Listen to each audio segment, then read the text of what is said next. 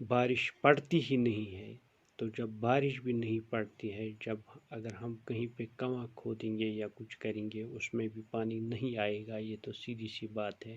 لیکن اس کے باوجود بھی گورنمنٹ کوشش کر رہی ہے، لیکن بہت مشکل ہے سرکار کے لیے بھی کہ وہ ہر گھر میں جب ایسی ستھی ہو تو ہر گھر میں پانی مہیا کرنا بہت ہی مشکل ہے۔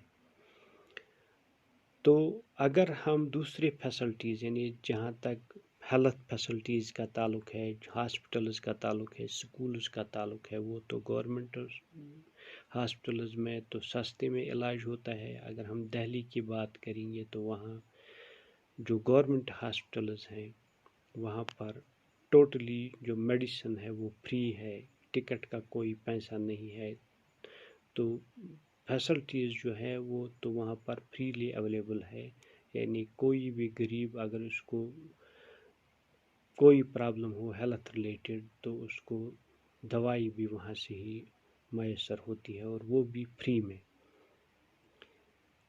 اگر وہ اس کے باوجود اگر وہ پرائیویٹ میں جائے گا تو وہاں اس کو بہت ہی ہیوج پیمنٹ ادا کرنی پڑتی ہے۔ اسی طرح سکولز کا تعلق جو ہے، سرکار میں جو 8th تک تو اب تعلیم ٹوٹلی جو ہے وہ فری ہے، بکس بھی فری ہے، سب کچھ فری ہے۔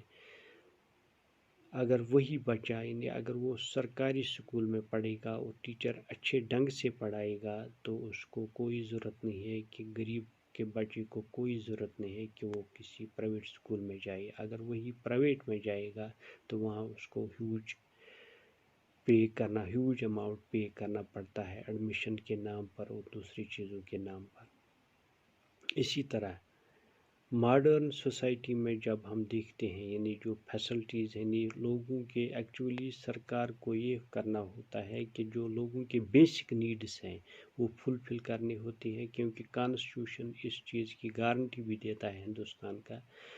تو یہ فیسلٹیز جو ہے یہ سرکار کا کام ہوتا ہے کہ وہ لوگوں تک پہنچے، ان کے پرابلمز کو جو ان کے پرابلمز ہیں ان کو سنے اور ان کا ازالہ نکالیں۔